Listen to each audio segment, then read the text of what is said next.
안녕하세요. 미속의 최진영 목사입니다. 2023년 12월 30일 오늘 나에 계시는 생명수샘물 한 모금 시작하도록 하겠습니다. 잠언 9장을 보실 텐데요. 지혜에 대해서 말씀을 하고 있습니다. 지혜가 그의 집을 짓고 일곱 기둥을 다듬고 짐승을 잡고 포도주로 혼합하여 상을 갖추고 자기 예정을 보내어 성중 높은 곳에서 불러이르기를 어리석은 자는 이리로 돌이키라. 또 지 없는 자에게도 말합니다. 너는 와서 내 식물을 먹으며 내 혼합한 포도주를 마시고 어리석음을 버리고 생명을 얻으라. 명철의 길을 행하라 하느니라. 의인화되어서요. 지혜가 이제 이런 선한 영향력과 힘과 능력이 있음을 이렇게 강조를 하고 있는데요. 모든 풍성한 것이 어디서 나옵니까? 지혜가 만들어냈다는 것이죠.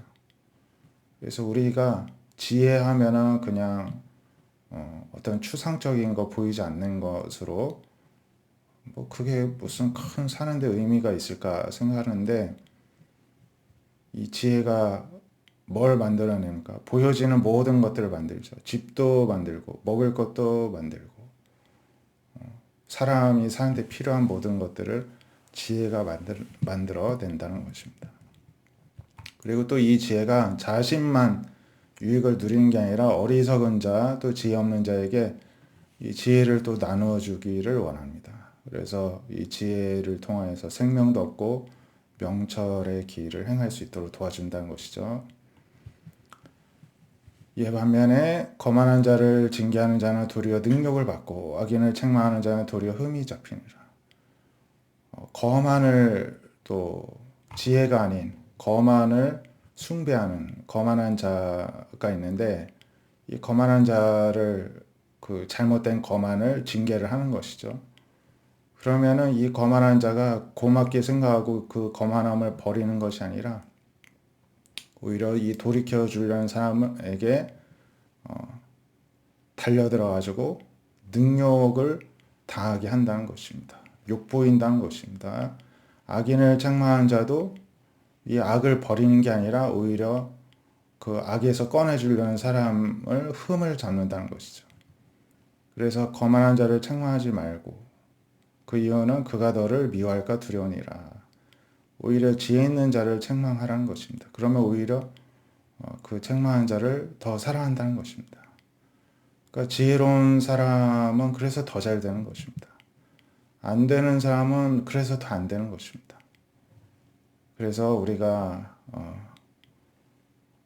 가까이에 늘 지혜 있는 사람을 두어야 되고 나부터도 지혜로운 사람이 되어야 하는 것입니다. 지혜 있는 자에게 교훈을 더하라. 그가 더욱 지혜로워질 것이고 이로운 사람을 가르치라. 그 학식이 더하리라. 그래서 하나님의 방식은요. 잘하는 사람 더 잘 되게 하시고 안 되는 사람은 더 안 되게 내버려 두신다는 것입니다. 그래서 우리가 늘 교만하면 안 됩니다. 거만하면 안 됩니다. 마음이 굳고 뻣뻣하면 안 됩니다. 늘 하나님 앞에 몸을 낮추고 수그리고 부드럽고 하나님이 책망하시면은 또 그 말씀을 귀담아 듣고 나를 고치고 하면 우리가 더 지혜로워지는 것입니다. 학식을 더하는 것입니다. 그럴 때 더 지혜로워지면 어떻게 되겠습니까? 내 삶을 통해 내가 생산해낸 것들이 더 풍성해지겠죠. 그래서 그게 축복인 것입니다. 그래서 여호와를 경외하는 것이 제의 근본이요 거룩하신 자를 아는 것이 명철이라고 말씀합니다. 그러니까 이 세상 사람들은 다 자기가 주인 되기를 원하고 자기가 다스리기를 원하는데요. 그 결과 어리석게 살고 있죠. 그래서 하나님을 경외한다는 건 하나님께 잡히는 것인데 세상에 보십시오. 굉장히 지혜로운 사람들은 무언가에 스스로 잡힐 줄을 아는 사람입니다. 근데 잡히지 않으려는 사람은 잡히는 거에 대한 두려움이 있습니다. 그래서 하나님께도 안 잡히는 것입니다. 그 결과 마귀한테 잡히는 것이죠. 엉뚱하게 그냥 하라는 거 안 하려다가 엉뚱한 길로 빠지는 것입니다. 그래서 나 지혜로 말미암아 너의 날이 많아질 것이요 생명의 해가 너에게 더하리라. 만일 지혜로우면 그 지혜가 너에게 유익할 것이나 만일 거만하면 너홀로 해를 당하리라. 우리가 어떻게 행해야 될지가 명확해지는 것입니다. 늘 지혜롭게 순종의 길로 하나님을 경외하는 길로 나갈 수 있기를 바랍니다. 베드로후서 3장 8절에서 사랑하는 자들아 주께는 하루가 천년 같고 천년이 하루 같다는 이 한 가지를 잊지 말라. 하나님에게는요 하루를 천년처럼 또 천년을 하루처럼 다루신다는 것입니다. 천년 하면 엄청나게 긴 시간인데 그래서 마치 하루 지나는 것처럼 오랫동안 기다려 주실 수도 있고요.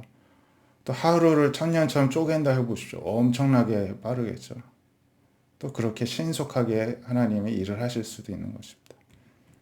주의 약속은 어떤 이들이 더디다 생각한 것 같이 더딘 것이 아니라 주께서 너희를 대하여 오래 참으사 아무도 멸망하지 않고 다 회개하게 이르기를 원하시니라. 그러니까 하나님이 이 세상에 멸망의 때를 정하시고 예수님 다시 오신다 했는데 왜 안 오실까? 이게 늦어지는 거 아닐까 생각할 수 있으나 그게 아니라 기회를 더 주시기, 한 사람이라도 더 구원받을 수 있는 기회를 주시기 위해서 회개할 시간을 주신다는 것이죠. 그러나 주의 날이 도둑같이 오리니 모든 일이 드러나리라. 그래서 거룩한 행실과 경건함으로 하나님의 날 임하기를 바라보고 간절히 우리가 사모함을 가지고 살아야 됩니다. 그날에 하늘이 불에 타버리고 풀어지고 물질이 뜨거운 불에 녹아지려니 우리는 약속대로 의의가 있는 곳인 새 하늘과 새 땅을 바라보게 된다는 것입니다. 그래서 우리가 늘 이 말씀처럼 거룩한 행실과 경건함으로 또 잠언의 말씀처럼 지혜로움으로 하나님을 경외함으로 명철함으로 살아가는 우리 모든 경건한 성도들이 되실 수 있기를 바랍니다. 기도하겠습니다. 하나님, 우리가 거만한 자, 악을 행하는 자가 아니라 지혜로운 자, 명철한 자 되기를 소망합니다. 하나님께 사로잡히기를 기뻐하는 자들 되게 하여 주시옵소서. 하나님을 경외하는 자가 되게 하여 주시옵소서. 그래서 하나님께서는 이 마지막 때에 대한 계획도 다 이미 세우고 또 진행 가운데 있으나 우리에게 은혜를 베푸시기 위해 한 사람이라도 더 회개하고 구원받게 하시기 위해 은혜를 기회를 주고 계신다는 것을 기억하고 이 마지막 때를 우리부터가 먼저 거룩하고 경건하고 지혜롭고 명철하게 살아갈 뿐만이 아니라 세상 모든 사람들이 또 주님께 돌아올 수 있도록 그들에게도 복음을 증거하는 지혜로운 삶, 또 명철한 삶이 될 수 있도록 오늘도 우리들의 믿음을 더하여 주시옵시고 우리를 붙들어 주시옵소서. 또 내일 주일이었는데 또 올 한 해의 마지막 날이었는데 하나님의 은혜로 한 해 동안 보낼 수 있었음에 감사하며 하나님께 온전한 마음으로 예배드리는 또 은혜로운 주일 되게 하여 주시옵소서. 예수님의 이름으로 기도드립니다. 아멘.